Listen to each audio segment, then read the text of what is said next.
Hi everyone, it's Professor Mackey. I want to welcome you to this presentation on developing an argument. During this time, I hope to give you some tools that will help you on your paper writing journey. Before we get started, I want to make sure that we're all on the same page with our terminology. Please pause the presentation and take a few moments to answer these three questions. First, what's a thesis statement? Second, where is the thesis statement typically located? And third, is it okay to adjust your thesis statement while you're writing? So think about these questions. The thesis, which is usually the last sentence in an introduction paragraph, succinctly summarizes an argument. Expect for your thesis to evolve during your paper writing process. In fact, when you start writing, it's fine if you only have a rough idea of where you're going with your argument. This is why we call it a tentative thesis.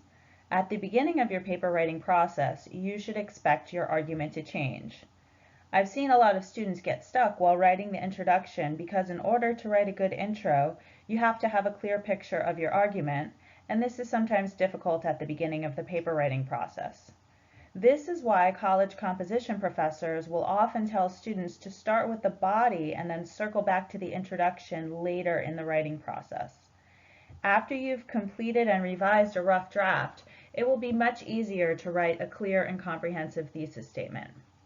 The way you were taught to write in high school, planning everything out before you start, it just may not work in college. It might be fine for the 5-paragraph essay, but if you're doing original thinking and writing complex and comprehensive arguments, it is not the way to go. Oftentimes, when we feel pressured as writers, we become blocked or hit a wall. Knowing that your thesis doesn't have to be set in stone can take some of the pressure off, and it can help you navigate your writing and research process. According to the MLA handbook, a tentative thesis will enable you to see where you're heading and to remain on a productive path as you plan and write. Try out different possibilities until you find a statement that seems right for your purpose. Moreover, since the experience of writing may well alter your original plans, do not hesitate to revise the thesis statement as you write the paper. Before we begin our discussion of thesis statements and argument structure, I'd like you to engage in a thought experiment or a mental exercise. Imagine that you're a spectator sitting in the stands above a track. Would you prefer to watch one solitary person circle the track, as seen in the image on the left, or would you rather watch two people racing or competing, as seen in the image on the right? Take a moment to think about it. I'm guessing that you said you'd rather watch two people racing because competition tends to engage people and it generates excitement. Writers who share their viewpoints in a vacuum and fail to show readers the controversy are similar to the runner circling the track by himself.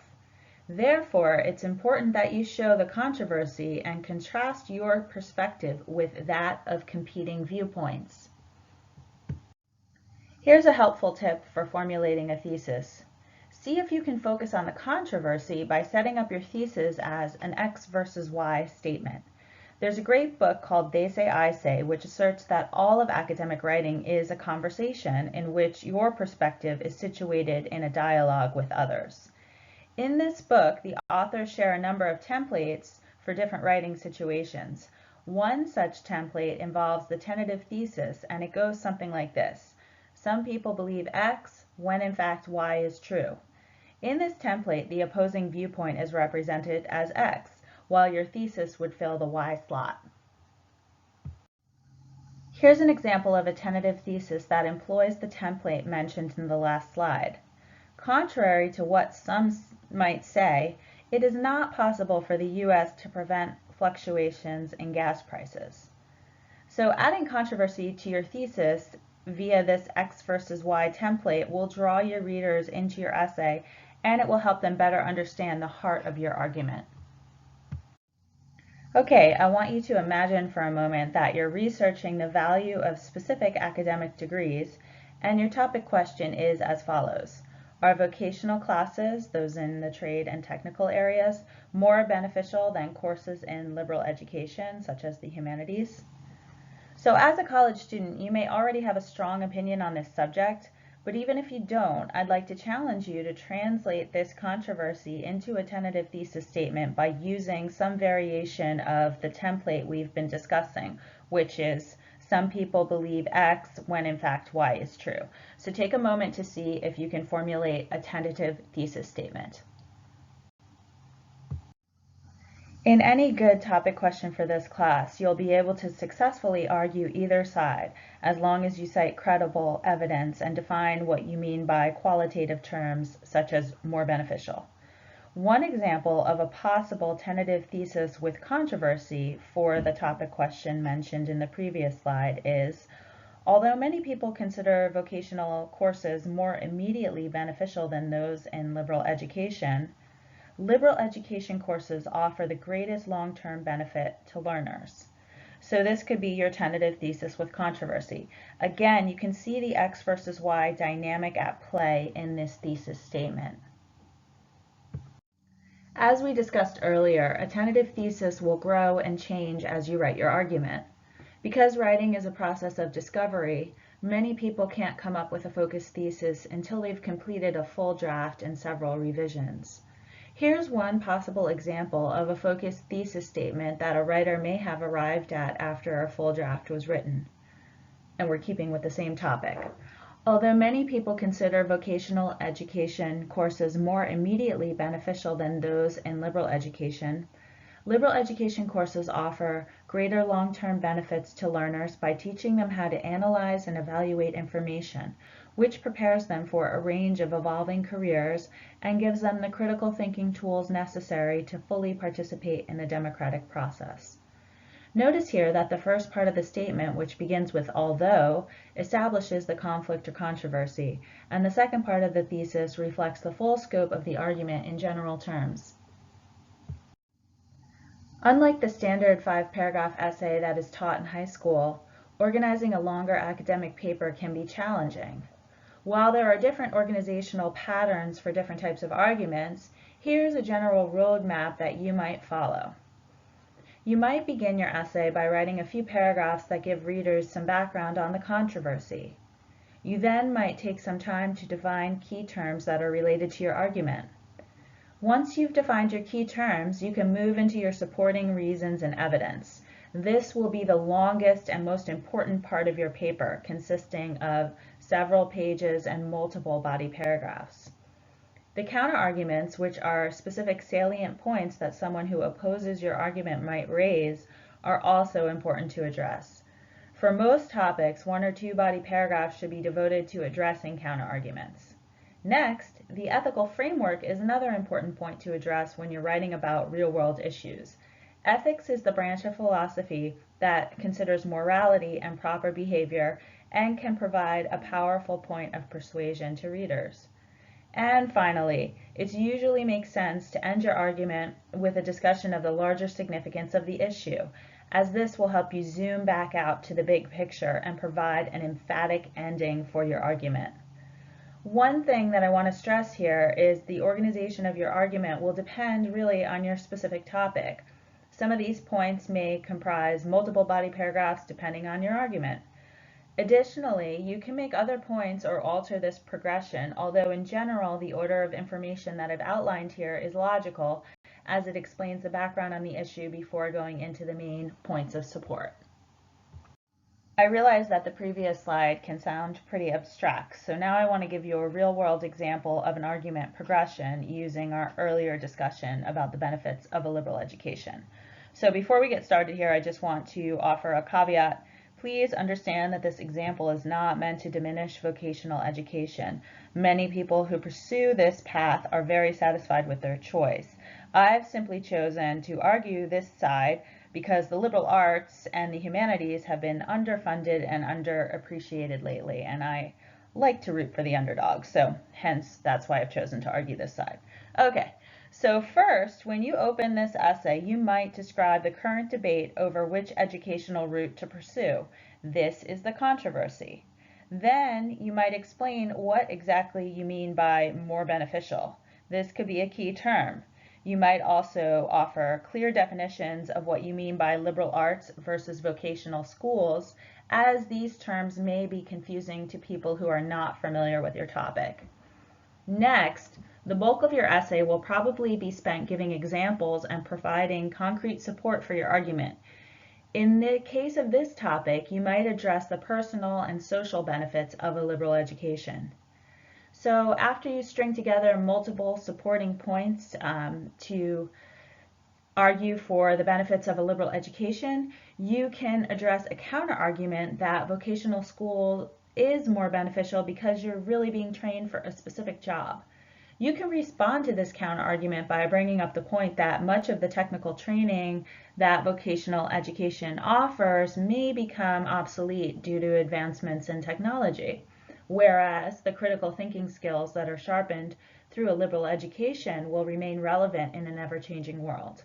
Okay, so that's the counter-argument. After you address the counter-argument, you might proceed to discuss the ethical implications of limiting students' educational options, which is what happens when students narrow their focus and study a specific vocation or trade, rather than the liberal arts.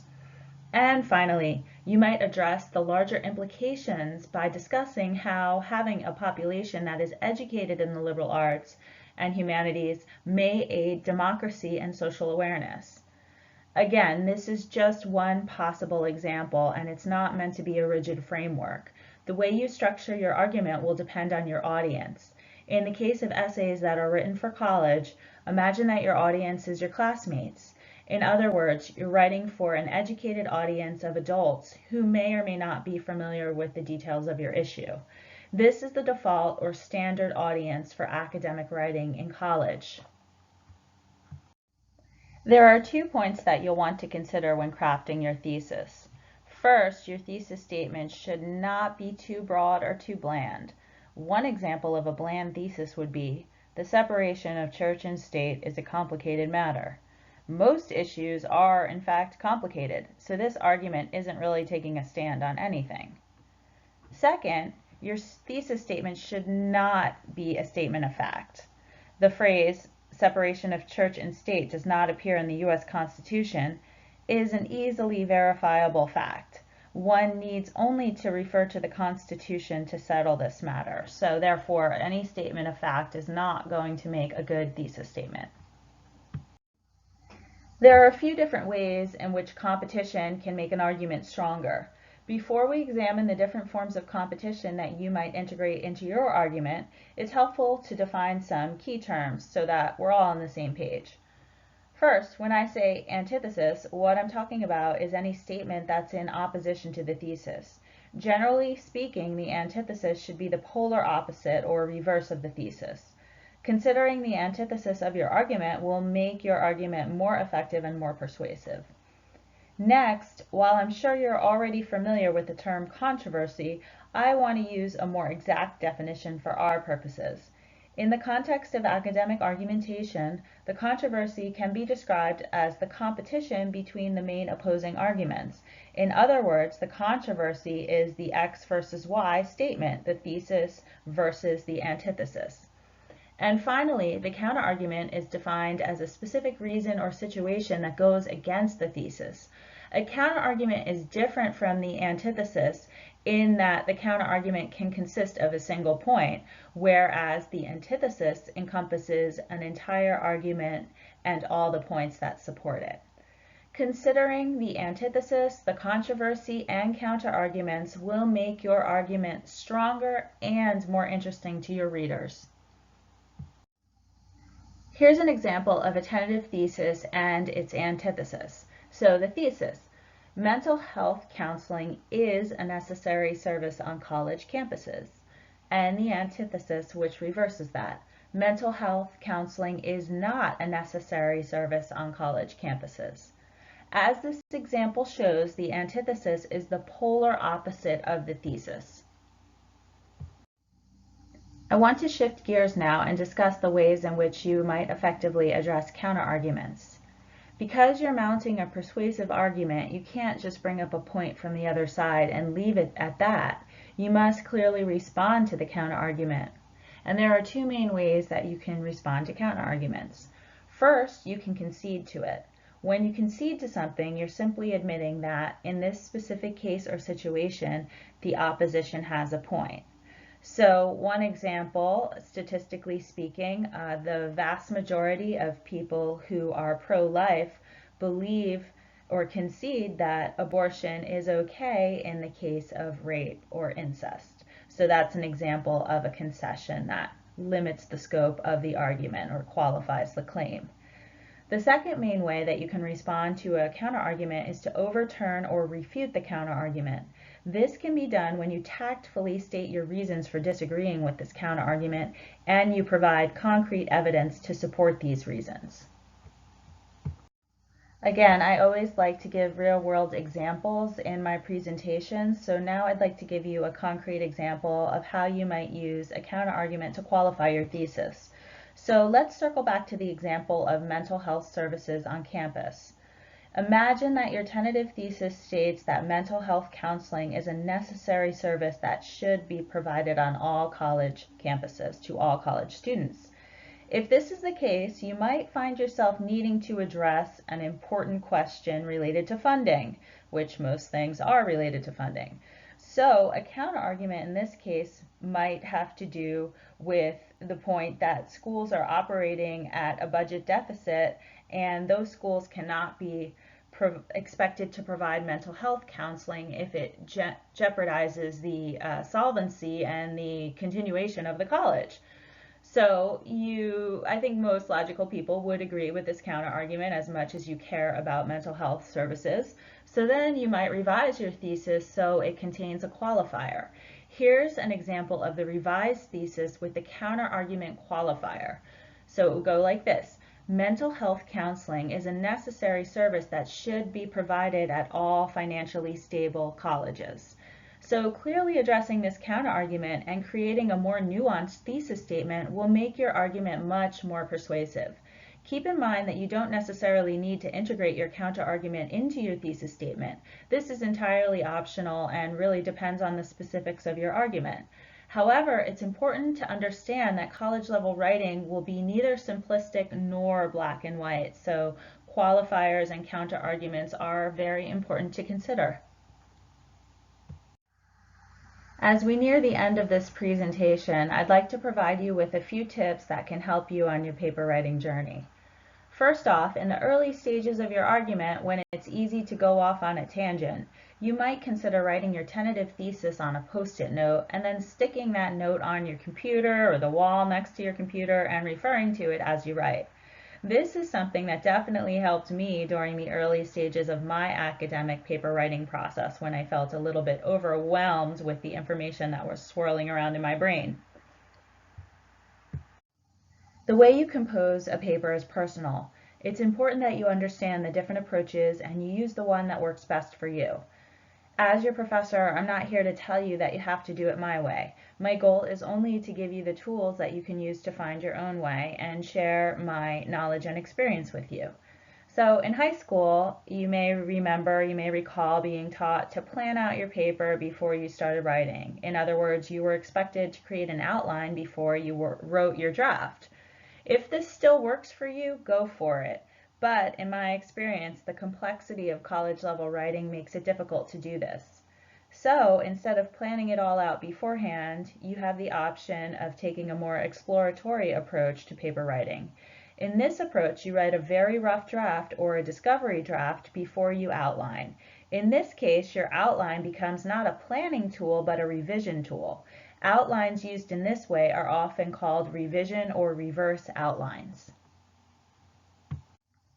I've included this slide as a reminder that the standard structure of an academic argument in the US dictates that each body paragraph should have one specific main idea that's related to the thesis. I've included the graphic of a funnel here because your broadest or most general sentence, aka the topic sentence, is usually at the top of the paragraph. So opening with a general point makes it easier for your reader to follow your argument. So you start general and you narrow it down. In closing, remember that no single approach or structure will work for everyone in all situations. Be open and flexible during your paper writing process. This will allow you to have a genuine learning experience that expands your mind, which should always be the goal.